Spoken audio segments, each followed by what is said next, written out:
श्री कृष्ण गोविंद हरे मुरारी, हे नाथ नारायण वासुदेवा। नारायण नारायण। आप सभी का हमारे YouTube चैनल पर हार्दिक स्वागत है। इससे पहले के अध्ययनों में आपने जाना था कि किस प्रकार ब्रह्मा जी ने देवर्षि नारद को गंगा जी के साथ धारा में लौटने और समुद्र में मिलने का महात्म्य समझाया था। अगर आपने इससे पहले का अध्याय नहीं सुना हो तो जरूर सुन लीजिए। आपको गंगा जी के बारे में बहुत सारी विचित्र और जानकारी मिलेंगी। आज नारद जी के पूछने पर भगवान श्री ब्रह्मा जी ने उन्हें जो कुछ भी बताया उसका वर्णन सुनने वाले हैं। अब उस संसद के अनंत वासुदेव की महिमा तथा पुरुषोत्तम क्षेत्र के बारे में भगवान श्री ब्रह्मा जी से पूछा था कि भगवान आप धर्म अर्थ काम और तथा मोक्ष की ज्ञाता और आपके वश में रहते सहित पुराण स्मृति और धर्मशास्त्र आदि समस्त में प्रतिष्ठित थे। अतः बताइए, तीर्थ दान यज्ञ तप देव पूजा मंत्र जाप और आप जैसा कहेंगे वैसा ही होगा, इसके विपरीत कोई बात नहीं हो सकती। अतः हे पितामह, आप मेरे इस सनाकर निवारण कीजिए कि देवऋषि की बात सुनकर ब्रह्मा जी बोले, हे नारद सुनो, मैं उस रहस्य उत्तम धर्म का वर्णन करता हूँ।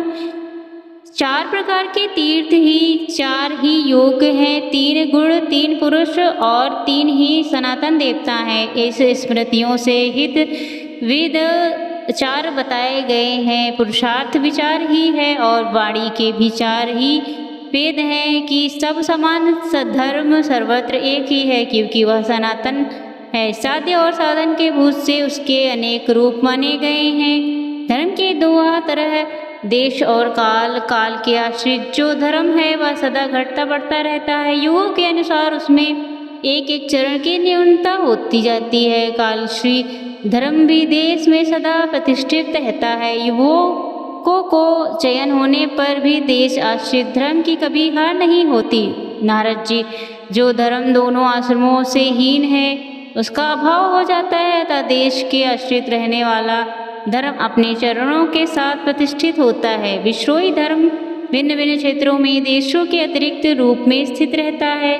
सतयुग में जो धर्म देश और काल दोनों के ही आश्रित होता है, त्रेता में उसके 1 चरण की वहाँ पर 2 चरणों की और कलयुग में उसके 3 चरणों की हानि होती है। वहाँ पर और गली में क्रम शांति और तथा की रूप में शेष रहकर धर्म चालू रहता है। काल में उसकी संकटमय स्थिति होती है। जो इस प्रकार धर्म को जानता है उसे धर्म की हानि नहीं होती। जो कि घर में तीर्थ यात्रा के लिए निकलना चाहता है उसके सामने अनेक प्रकार के विघ्न आते हैं। एक बात है, यदि परंतु जो इन विकारों के महत्वपूर्ण बांधों के मस्तक पर खैर रखकर गंगा जी के पास नहीं पहुंचता, उसने गौतम के प्रभाव का वर्णन कर सकता। वर्णन में असमर्थ मैंने सचिव के इतिहास सहित के महत्व का प्रतिपादन किया। चराचर जगत में धर्म अर्थ काम मोक्ष सब इस विस्तृत इतिहास में उपस्थित हैं। इनमें विद्युत शक्तियों का संपूर्ण रहस्य बताया है। जगत के कल्याण के लिए जो साधन उत्तम है, जो उत्तम नाम वाला प्राचीन तीर्थ का वर्णन किया गया, जो इस समय अथवा एक पल भी भक्ति पूर्वक पढ़ता है वह घूमता अथवा दूसरों को सुनाता है। यह गंगा इस प्रकार उच्चारण करता है, पुण्य का भागी बन जाता है। गंगा का यह उत्तम महात्म में कालंक का विनाश करने वाला, सभी प्रकार की सिद्धि और मंगल देने वाला है। संसार में यह समाधान के योग्य, इसके पढ़ने और सुनने से मनवांछित फल की प्राप्ति होती है। नारद जो 100 योजन दूर से भी गंगे का उच्चारण करता है वह सब पापों से मुक्त हो जाता है और फिर भगवान विष्णु के धाम में जाता है। तीनों लोकों में 3.5 करोड़ अतिथि देवषि, 3.5 करोड़ तीर्थ और वे सभी बृहस्पति के सिंह राशि में स्थित होने पर भी गौतमी गंगा में स्नान करने के लिए आते हैं। बेटा, यह गौतमी मेरी आगे की सदा सभी मनुष्यों को स्नान करने पर मोक्ष प्रदान करेगी। यही कारण है कि हमारे हिंदू धर्म में मान्य सनातन धर्म में पवित्र नदियों में स्नान करने के लिए कहा जाता है और ब्रह्म मुहूर्त में किए गए स्नान से तो सभी प्रकार के पापों का नाश हो जाता है। 1000 अश्वमेध और स्वच्छ करने पर यह जो फल मिलता है और इस मात्र के करने से श्रवण मात्र से ही प्राप्त हो जाता है। नारद, जिसके घर में यह मेरा कहा वह पुराण मौजूद है, उसे कालिकाल का कोई भय नहीं रहता। यह उत्तम पुराण जिस किसी मनुष्य के सामने कहने योग्य नहीं, श्रद्धालु शांत और वैष्णव महात्मा के सामने ही इसकी कीर्तन करना चाहिए। यह भोग और मोक्ष देने वाला तथा पापों का नाश करने वाला है।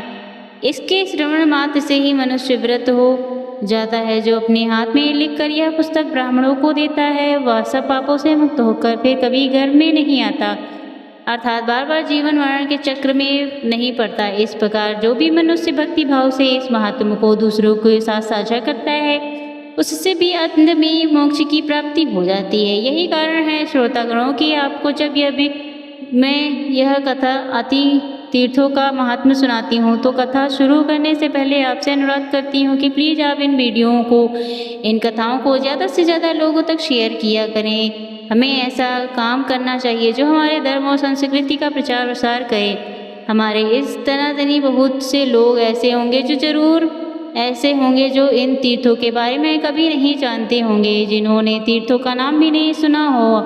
अब जब आप सभी ने तीर्थों का महात्म्य सुन लिया है तो क्यों ना यह पूर्ण कार्य आप सभी के हाथों से हो जाए। आप रसपान कीजिए अनंत वासुदेव की महिमा, पुरुषोत्तम क्षेत्र के महात्म्य के ऊपर सुधार का। यह जो भी कथा सुन रहे हैं, यह सारी कथाएं ब्रह्म पुराण में वर्णित। मुनि बोले, भगवान की यह कथा सुनने से तो हम सभी कभी नहीं होते। आप पूर्ण परम गोपनीय रहस्य का वर्णन कीजिए। अनंत वासुदेव की महिमा का वर्णन किया, अब हम सभी को विस्तार पूर्वक बताइए। ब्रह्मा जी कहने लगे, मुनिवरों, वासुदेव का सार से भी सदातर वास्तु इस पृथ्वी पर दुर्लभ प्रिय गणों विकल्प की बात मैंने में स्थित विश्वकर्मा भगवान वासुदेव की एक प्रति बनाओ।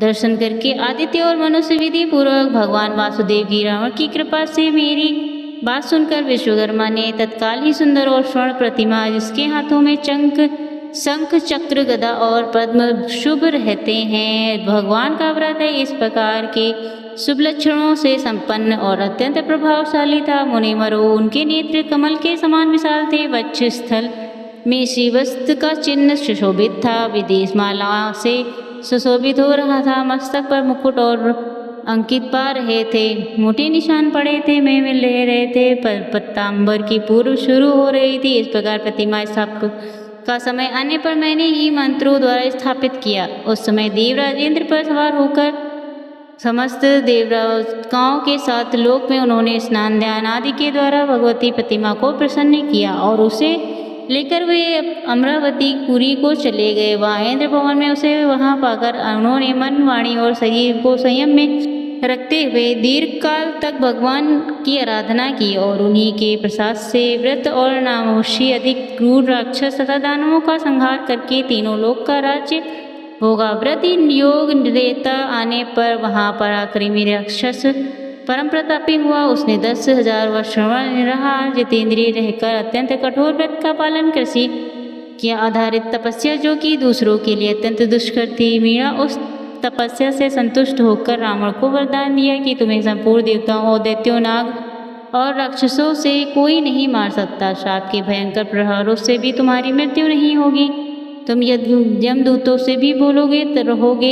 ऐसा वर पाकर वे राक्षस संपूर्ण अध्यक्ष और उनके राजा धनाध्यक्ष कुबेर को भी परास्त करके इंद्र को भी जीतने के लिए तत्पर हवा चल दिए। उन्होंने देवताओं के साथ बड़ा भयंकर संग्राम किया। उसके पुत्र का नाम मेघनाथ था। मीरा अपने इंद्र को जीत लिया, अतः वह इंद्रजीत के नाम से प्रसिद्ध हुआ। फिर बलवान रावण ने अमरावतीपुरी में प्रवेश करके देवराज इंद्र की सुंदर भवन में भगवान वासुदेव की प्रतिमा देखी, जो अनजान के समान श्याम वर्ण और समस्त शुभ लक्षणों से संपन्न थी। मीरा पद्मपत्र के समान विशाल नेत्र वरमाला, सिद्ध के वक्ष में स्थित श्रीवत्स का सुंदर चिन्ह, मस्तक पर मुकुट, भुजाओं में भुजबंद व हाथों में शंख चक्र गदा और पद्म, शरीर पर पीताम्बर, 4 भुजाएं और अंगों में समस्त आभूषण शोभा दे रहे थे। मैं प्रतिमा समस्त मनवांछित फलों को देने वाली थी। रावण ने यहाँ रखे हुए ढेर के ढेर रत्नों को तो छोड़ दिया और उस प्रतिमा को तुरंत ही पुष्पक विमान में लंका में भेज दिया।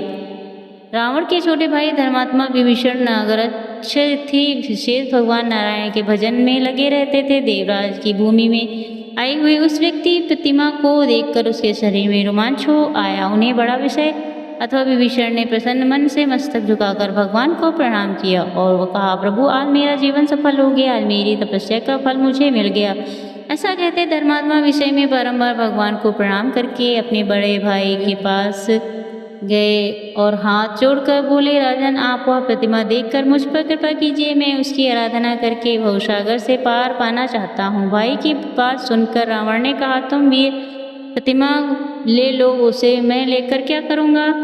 मैं तो ब्रह्मा की आराधना करके तीनों लोक पर विजय पा रहा हूँ। नई प्रतिमा ले ली और उसके द्वारा 108 वर्षों तक भगवान विष्णु की आराधना की। उन्होंने ब्रह्म आदि सिद्धियों के साथ अजर अमर रहने का वरदान भी प्राप्त कर लिया।